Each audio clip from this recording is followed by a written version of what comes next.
Welcome to the Australian Dental Council 2026 podcast. It is Friday, January 23, 2026. We're glad you're with us. Whether you are, say, currently studying for your exams, sitting in a waiting room, or maybe you're just interested in that intersection of healthcare and technology. Well, today's Deep Dives is for you.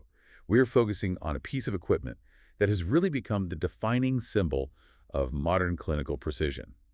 We're talking about dental loupes. It's a fascinating topic because it sits, right at that intersection of optics, ergonomics, and of course, economics.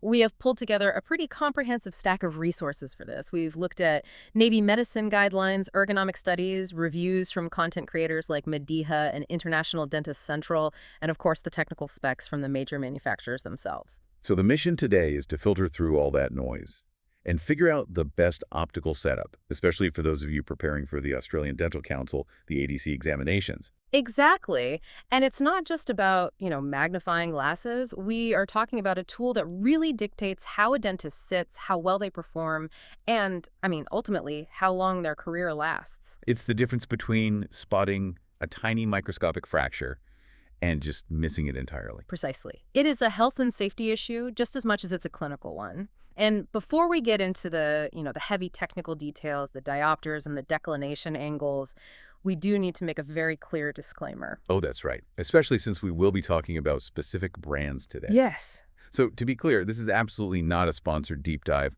We're going to mention brands like Oroscoptic, Surgitel, Admatec, and others, but only because they appear in the research and reviews we looked at. No manufacturer has paid to be included. We're just impartially reporting on the data. So the advice is always, always use this as a starting point. Do your own research, and please make sure you use those trial periods. That try before you buy thing seems like it's going to be a recurring theme today. It is. Personal fit is absolutely everything. Okay, so let's start with the fundamental philosophy. Why do loupes even exist? Why can't a dentist just, lean in closer? I found this really vivid analogy in one of the sources that stuck with me. It said, imagine trying to drill a cavity precisely when your own thumb is bigger than the surface you were working on. It's a visceral image, but it's so accurate. Dentistry is a game of millimeters. And for the ADC exam, it's really a game of fractions of millimeters. The naked eye just has biological limits. So the philosophy isn't just make things bigger. Not at all. It's about bridging that gap between what's, let's say, clinically acceptable and work that is truly exceptional. We have sources detailing how magnification lets you see tiny open margins on crowns or stress fractures that are completely invisible otherwise. So it's about getting past the limits of our own biology. Correct. And speaking of biology, we have to talk about the dentist's own body. There's this concept called the magnification continuum. It basically acknowledges that your near vision, it naturally declines with age. That's a condition called presbyopia. Right, so you start leaning in closer without even realizing it. Yes, the dreaded turtleneck posture. And that is a career killer. Loupes force the correction. They maintain a set working distance so you physically can't focus if you lean in too close. The equipment basically trains you to sit back. Okay, so the need is definitely established, but for a student looking at a brochure, the language it's overwhelming. You see Galilean, Prismatic, TTL, flip up. It looks like a physics textbook, I know. Yeah. Let's break it down. What are the main types of glass we're talking about? We can simplify it. There are basically two main optical systems. First, you've got your Galilean loupes. Think of these as the entry-level standard. It's a simple two-lens system. They're generally lightweight, more affordable, and they handle lower magnification, say, up to about 3.5x quite well. But there has to be a trade-off for that lower price and weight, right? There is. With Galilean lenses, you often get something called spherical aberration, which is a fancy way of saying the image might look a bit curved or distorted right at the very edges. Like a fisheye effect. A little bit, yeah. You might also get a halo around the image. It's functional, but it's not perfect edge-to-edge clarity. So if you want that perfect clarity, you have to upgrade. You move to prismatic loupes, also called Keplerian. These are the ones that look like longer barrels, kind of like little telescopes sticking out of the glasses. They use what's called a Schmidt prism to physically fold the light path inside that barrel. And that allows for much higher magnification. Much higher, from 3.5x all the way up to 6.0x or even more, and you get a wider field of view and just razor-sharp clarity across the entire image. What's that get? Heavy and expensive. The barrels are longer, the glass is heavier, and you can really start to feel that weight on your nose after a few hours. Okay, so once you've picked the glass, you have to attach it to the frame. And I see a Mhm. lot of debate about flip-up versus through the lens, or TTL. Right, the mounting style. Flip-ups are just what they sound like. The optics are on a hinge. The big pro here is versatility. You can flip them up to talk to a patient, write notes.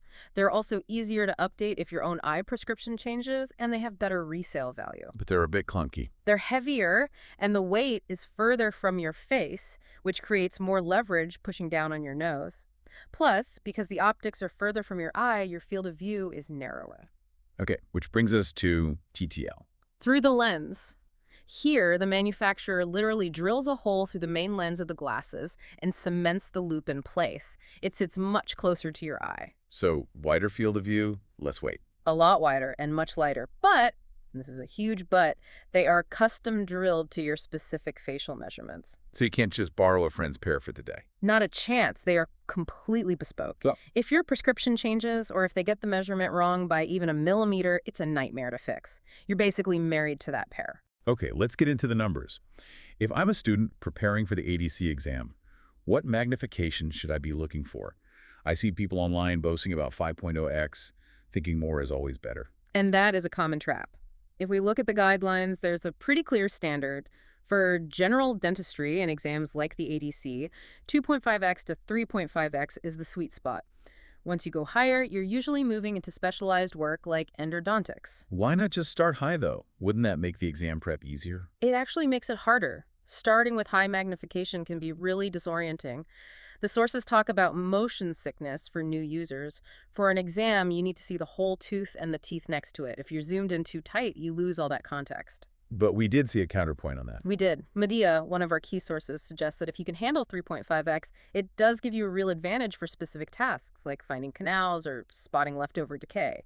But yeah, 2.5x to 3.5x is the safe zone for most people starting out. Now, there are three technical terms that keep coming up: working distance, depth of field, and field of view. Getting these wrong seems to be the biggest cause of buyer's remorse. Absolutely. So, working distance. This is the specific distance from your eyes to the patient's mouth where the image is in focus. The most common mistake, and I really can't stress this enough, is measuring this while you're hunched over. Because that's how people are used to working without them. Exactly. But the whole point is to fix your posture. You have to measure your working distance while sitting perfectly upright, shoulders back. If you measure it while slouching, you order loupes that lock you into that bad posture forever. Got it. And depth of field. That's your wiggle room. It's a range where things stay in focus without you moving your head. And the rule of physics is strict here. As magnification goes up, your depth of field goes down. At 5.0x, if you lean back just an inch, everything goes blurry. Which is related to field of view, how much of the mouth you see at once. Correct. A hygienist might want a wide field of view to see a whole quadrant. An endodontist just needs to see inside one tooth, so they'll accept a tiny field of view for high magnification. You mentioned measuring working distance while sitting upright. This leads us to probably the biggest shift in dental optics, and frankly, the most alarming part of the research: the ergonomic crisis. This is where it gets really serious. One source states that the safe neck tilt angle is less than 20 degrees. That is not a lot of tilt. The second you go past that, the strain on your spine increases exponentially. This leads to musculoskeletal disorders, or MSDs. And for a long time, dentists just assumed back pain was part of the job. They did, but even good traditional loupes can force you to tilt your neck 25 or 30 degrees to see properly. Over a 30-year career, that's just devastating. This has led to a whole new category of product that a lot of sources are calling a game changer. They're called refractive or deflection or just ergo loupes. I've seen these. They look different. The barrels point almost straight down. They do. Companies like Bryant Dental and Admatech are really pushing this. They use a prism to bend the light almost 90 degrees. So you're sitting there looking straight ahead at the wall in front of you, but you're seeing directly down into the patient's mouth. So your neck is completely straight. Completely neutral. It basically eliminates that dangerous forward tilt. Is there a downside? That sounds like a magic bullet. There's always a trade-off. First, you lose that direct line of sight with the patient, which can feel a bit disconnected. And second, the learning curve is much steeper. It takes your brain a while to adjust your hand-eye coordination. It feels very weird for the first couple weeks. Okay, let's pivot to the ADC exam specifically. What's the verdict? Do you strictly need loupes to pass?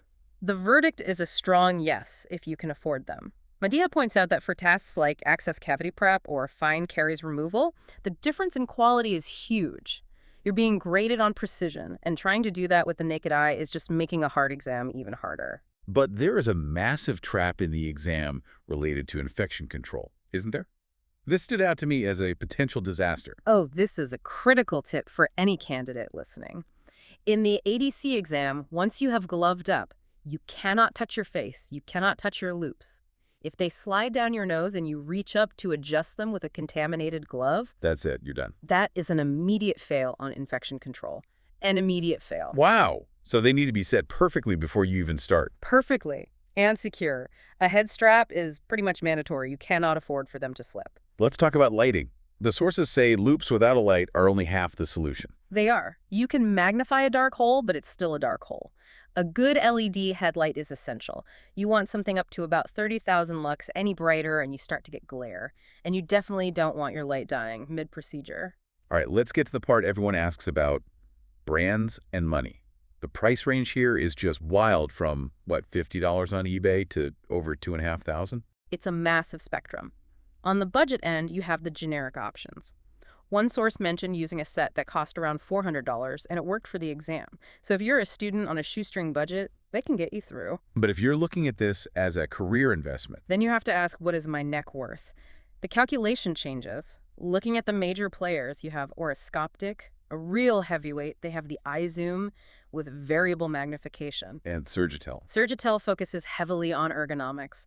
They're known for being very lightweight, which helps with comfort over a long day. Lumadent seems to be the student favorite. It is. They've found a great balance of price and quality, and they're famous for their light system, which is compatible with almost any other brand of loupes. We also mentioned Admatec and Bryant Dental with the ergo loupes. Right, they're pushing the high-tech, lightweight refractive models. Admatec's Ergo series starts at just 42 grams, which is incredible, and Bryant Dental is very stylish, very modern. And we can't forget Zeiss and Q Optics.